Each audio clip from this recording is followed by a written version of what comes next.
ಪಾಕಿಸ್ತಾನದಲ್ಲಿರುವಂತಹ ಹಫೀಜ್ ಸೈಯದ್ನ ಅಡುಕು ತಾಣವನ್ನು ಈಗಾಗಲೇ ಗುರುತಿಸಲಾಗಿದೆ.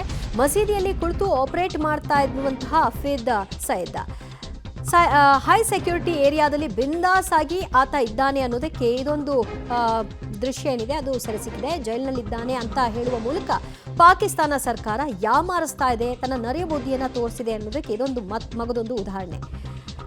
ಹೈ ಸೆಕ್ಯೂರಿಟಿ ಏರಿಯಾದಲ್ಲಿ ಬಿಂದಾಸ್ ಆಗಿ ಇರುವಂತಹ ಸಾಕ್ಷ್ಯ ಲಭ್ಯವಾಗಿದೆ. ಹಫೀಜ್ ಜೈಲಿನಲ್ಲಿದ್ದಾನೆ ಅಂತ ಪಾಕಿಸ್ತಾನ ಬೊಬ್ಬೆ ಹೊಡೆಯುತ್ತೆ, ಆದರೆ ಆತ ಎಷ್ಟು ಆರಾಮಾಗಿದ್ದಾನೆ ಅನ್ನೋದಕ್ಕೆ ಎನ್ಐಎ ಅಧಿಕಾರಿಗಳಿಂದ ಸ್ಯಾಟಲೈಟ್ ದೃಶ್ಯ ಲಭ್ಯವಾಗಿದೆ. ಆ ಸ್ಯಾಟಲೈಟ್ ದೃಶ್ಯದ ಆಧಾರವಾಗಿ ಪಾಕಿಸ್ತಾನಕ್ಕೆ ಈ ಪ್ರಶ್ನೆಯನ್ನೇ ಇಡಲಾಗ್ತಾ ಇದೆ. ಹಫೀಜ್ ಸೈಯದ್ನ ಜೈಲಲ್ಲಿಟ್ಟಿರೋದು ನಿಜಾನ? ಜೈಲಲ್ಲಿ ಇದ್ದಾನೆ ಅನ್ನೋದಾದರೆ ಈ ರೀತಿಯಾಗಿ ಬಿಂದಾಸ್ ಆಗಿ ಅವನು ಓಡಾಟ ನಡೆಸಲಿಕ್ಕೆ ಹೇಗೆ ಸಾಧ್ಯ? ಅದೇ ಜೈಲ ಹಾಗಾದರೆ ಅನ್ನುವಂತಹ ಪ್ರಶ್ನೆ ಎದುರಾಗ್ತಾ ಇದೆ. ಇದು ಎನ್ಐಎ ರಿಲೀಸ್ ಮಾಡಿರುವಂತಹ ಸ್ಯಾಟಲೈಟ್ ಆಧಾರಿತ ದೃಶ್ಯ.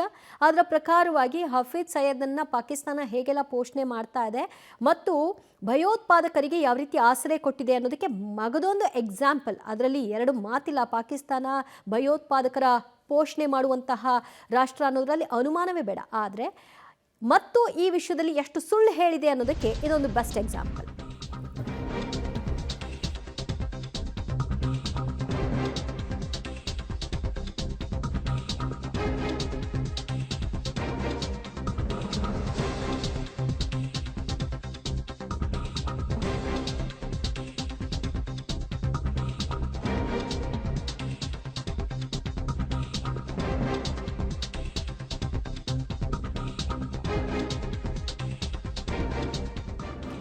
ಪಹಲ್ಗಾಮ್ನ ಬೈಸರನ್ನಲ್ಲಿ ಈಗ ಎನ್ಐಎ ತಂಡ 3D ಮ್ಯಾಪಿಂಗ್ ಅನ್ನು ಮಾಡ್ತಾ ಇದೆ. ಪಹಲ್ಗಾಮ್ನಲ್ಲಿ ತನಿಖಾಧಿಕಾರಿಗಳು ತನಿಖೆಗೆ ಇಳಿದಿದ್ದಾರೆ. ಉಗ್ರರು ಯಾವ ರೀತಿಯಾಗಿ ಎಂಟ್ರಿ ಪಡೆದ್ರು, ಎಕ್ಸಿಟ್ ಆದ್ರು ಅನ್ನೋದಕ್ಕೆ ಸಂಬಂಧಪಟ್ಟ ಹಾಗೆ 3D ಮ್ಯಾಪಿಂಗ್ ಅನ್ನು ಮಾಡ್ತಾ ಇದ್ದಾರೆ. ಬೈಸರನ್ನಲ್ಲಿ ಇರೋ ಮೂಲಕವಾಗಿ ಬೈಸರನ್ನಲ್ಲಿ 30 ಸ್ಥಳಗಳನ್ನು ಈಗಾಗಲೇ ಎನ್ಐಎ ಗುರುತಿಸಲಾಗಿದೆ. ಅದನ್ನು ಮಹಜರು ಮಾಡ್ತಾ ಇದೆ.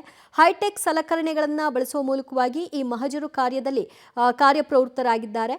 ಎಷ್ಟು ಮಂದಿ ಉಗ್ರರು ಬಂದಿದ್ರು, ಯಾವತ್ತಿಂದ ಈ ಒಂದು ಯೋಜನೆಯನ್ನು ರೂಪಿಸಿದ್ರು, ಅದಕ್ಕಾಗಿ ಅವರು ಬಳಕೆ ಮಾಡಿಕೊಂಡಂತಹ ಶಸ್ತ್ರಾಸ್ತ್ರಗಳು ಯಾವುವು, ಆತನಿಗೆ ಸಪೋರ್ಟ್ ಮಾಡಿದವರು ಯಾರು, ಮತ್ತು ಆ ದಾಳಿಯ ನಡೆದ ಸಂದರ್ಭದಲ್ಲಿ ಸಿಕ್ಕಂತಹ ಕೆಲವೊಂದಷ್ಟು ಕುರುಹುಗಳು, ಅದರ ಮಹಜರು ಕಾರ್ಯ ಎಲ್ಲವೂ ಕೂಡ ಅತ್ಯಾಧುನಿಕ ಟೆಕ್ನಾಲಜಿಗಳ ಮೂಲಕವಾಗಿ ಮಹಜರು ಮಾಡುವಂಥ ಕೆಲಸವನ್ನು ಈಗಾಗಲೇ ಎನ್ಐಎ ಟೀಮ್ ಮಾಡ್ತಾ ಇದೆ.